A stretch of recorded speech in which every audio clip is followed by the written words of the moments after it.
Kita memasuki sistem kosmologi Candi Sukuh yang punden berundak, teras bawah, terus ini masuk yang ke tengah dan teras yang utama Mandala.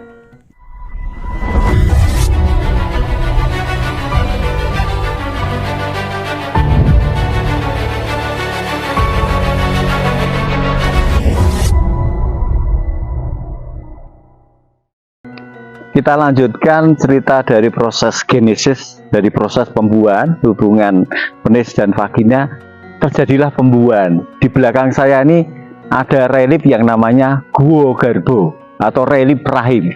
Orang dulu belum ada USG tetapi sudah bisa menggambarkan relief Guo Garbo. Nah, dalam pemahaman relief Guo Garbo, tokoh ikonnya adalah Bima.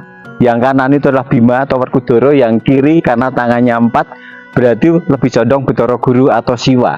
Dalam pemahaman Dewa Ruci ini menceritakan bahwa Bima sudah menemukan entitas kekuatan Tuhan dalam dirinya. Berbagai pengetahuan yang dia jalankan dalam hidupnya, kemudian dia bisa menjadi ikon sebuah manusia yang mampu melewati hidupnya dari Satria, Ratu, dan Brahmana. Artinya mampu menjadi seorang maharsi, menjadi guru, menjadi penasihat spiritual berbagai manusia. Nah, kemudian dari proses Guo Garba inilah ajaran upacara Jawa digunakan. Ada budaya yang dinamakan 7 bulanan, mitung bulani atau 7 bulanan dihabisi orang Jawa. Orang yang mengandung 7 bulan harus diperingati. Supaya apa? Anak yang terlahirkan itu terinspirasi seperti Bima, sehingga ibu-ibu zaman dulu kalau mengandung minimal dia berdoa pada Tuhan supaya anaknya punya karakter seperti Bima. Tegas, berani, dan jujur. Nah, tegas, berani, jujur ini adalah value-nya dari karakter Bima yang diadopsi dalam doa-doanya ibu yang usia kandungannya 7 bulanan. Itu filosofi dari relief Guo Garbo dan Rahim. Kemudian kita menginjak dari proses Guo Garbo masuk ke budaya, esensi, value dari Candi Sukuh dibangun. Artinya Candi Sukuh dibangun diperuntukkan untuk orang-orang yang terkena Sengkolo dan Sukerta dengan budaya ruwatan Sudo Molo. Sudo mengurangi, Molo kesialan hidup. Kesialan hidup bisa diperoleh karena Sengkolo. Sengkolo itu perbuatan hidupnya yang ngawur, dan Sengkolo dan Sukerto. Sukerto kesialan dalam hidupnya. Nah, kemudian dalam budaya relief Sudo Molo ini menceritakan tentang tokoh Betari Durga yang diruat oleh Sadewa. Nah, setelah diruat oleh Sadewa bisa naik lagi ke nirwana menjadi Dewi Parwati. Dewi yang sangat cantik. Artinya Purification Sudo Molo ini menceritakan tentang budaya ruwatan yang ada di Sukuh, Candi Ruwatan di Sukuh ini. Kemudian kita konversi ke pemahaman abad 17 karya dari Ronggo Warsito dan Yoso Dipuro dengan ruwatan Sengkolo dan Sukerto yang dinamakan ruwatan Murwokolo. Dalam budaya Jawa ada ruwatan Sukerto dan Sengkolo. Dalam budaya ruwatan Murwokolo itu ada istilah anak yang perlu diruat, ada 37 item, diantaranya Kedono, Kedini, Sedang, Kapit, Pancuran, Pandowo, Pandawi itu perlu diruat karena terkena oleh Sengkolo dan Sukerto. Nah, ini terinspirasi dari cerita Sudo Molo ini, budaya ruwatan Jawa. Kemudian dari budaya ruwatan Jawa dilahirkan masuk Guo Garbo, terus kemudian teknik untuk menyatu dengan Tuhan. Di sana ada satu relief yang sangat indah yang dinamakan relief Swarga Rohana Purwa. Nanti saya ceritakan relief Swarga Rohana Purwa. Aku di sini akan cerita tentang relief yang esoteris yang ada di Candi Sukuh ini, yang dinamakan relief literasi semua manuskrip pada Swarga Rohana Purwa. Esensi Rohana Purwa adalah ending dari Mahabharata.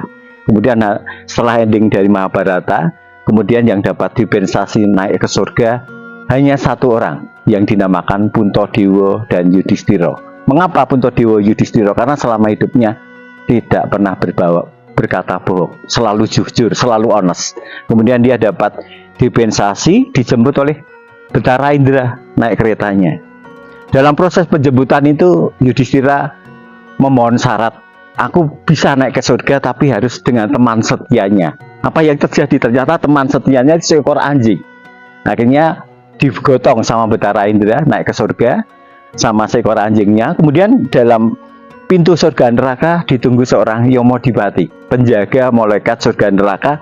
Disitulah perdebatan terjadi antara Yudhistira dengan Yomodipati.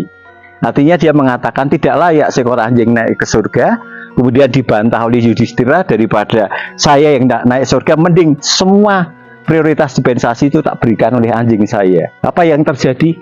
Anjing itu berubah menjadi ayahnya sendiri atau reinkarnasi dari Pandu Dewonoto. Nah, cari cerita ini memberi inspirasi bahwa bektinya anak terhadap orang tua mengangkat atma roh arwahnya naik ke surga. Value dari swarga roh arwah. Nah, di sini banyak paradok, banyak analogi dari berbagai peneliti, sejarawan, arkeolog, antropolog mendebatkan tentang pemahaman ini. Secara fisik, orang berasumsi negatif. Ini sebuah onani, masturbasi, tetapi ini adalah ajaran yang sangat tinggi yang dinamakan ajaran Tantra Bhairava. Kosmologi yang dibangun adalah kekuatan laki-laki, simbol bapak, simbol maskulin, simbol Gusti Allah soalnya. Dan di sini memberi pengetahuan bahwa orang hidup itu kalau Anda tidak belajar dari sisi negatif, tidak ketemu sisi pencerahannya. Belajarlah dari yang gelap supaya mendapatkan ilmu yang terang atau ilmu yang putih.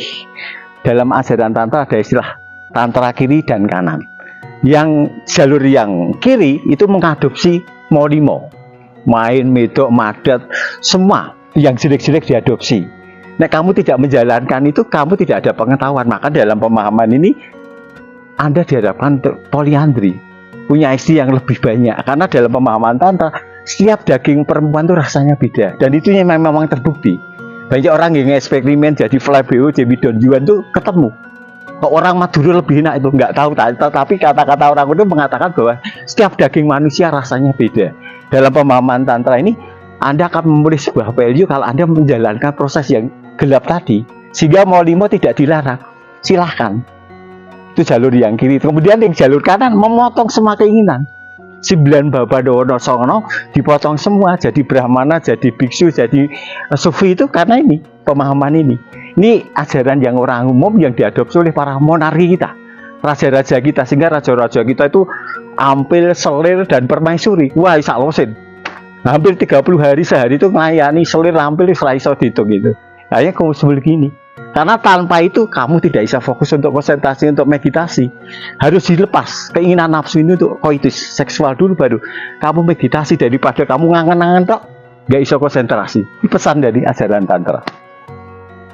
Nah, kemudian kita akan bercerita tentang cerita Garudia. Garudia ini sebetulnya cerita Purana. Purana itu dalam bahasa arkeolog, antropolog itu sebetulnya cerita dongeng yang dari India. Dalam cerita Purana ini Sukun mengadopsi tentang cerita Samudra Mantana. Nah, Samudra Mantana menceritakan kelahirannya Garuda ini.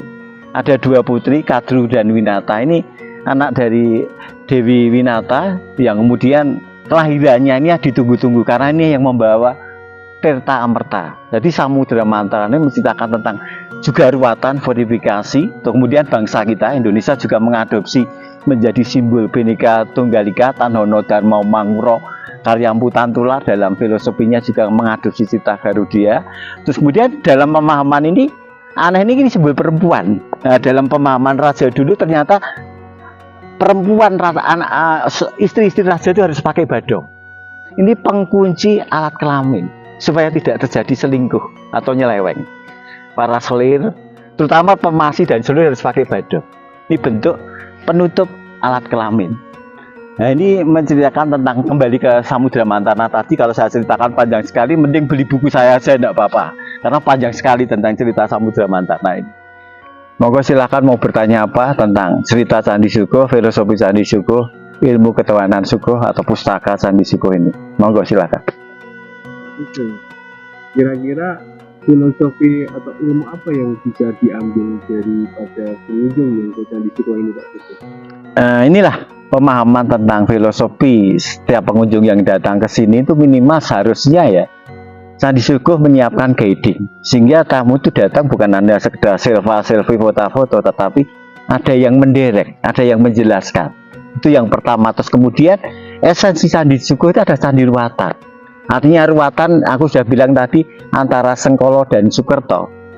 Kesialan yang dibawa hidup sama karena perilaku hidup, itu harus terjadilah purification. Artinya kita berkontemplasi, mulai cari metani perilaku hidup kita untuk berbuat baik.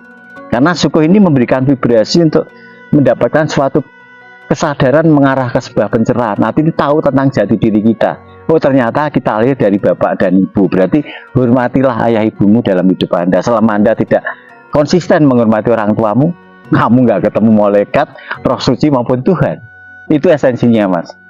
Oke, selanjutnya Pak Sugeng, saya pengen tahu terkait dengan Hawa Songo Pak Sugeng. Oke. Bisa dijelaskan.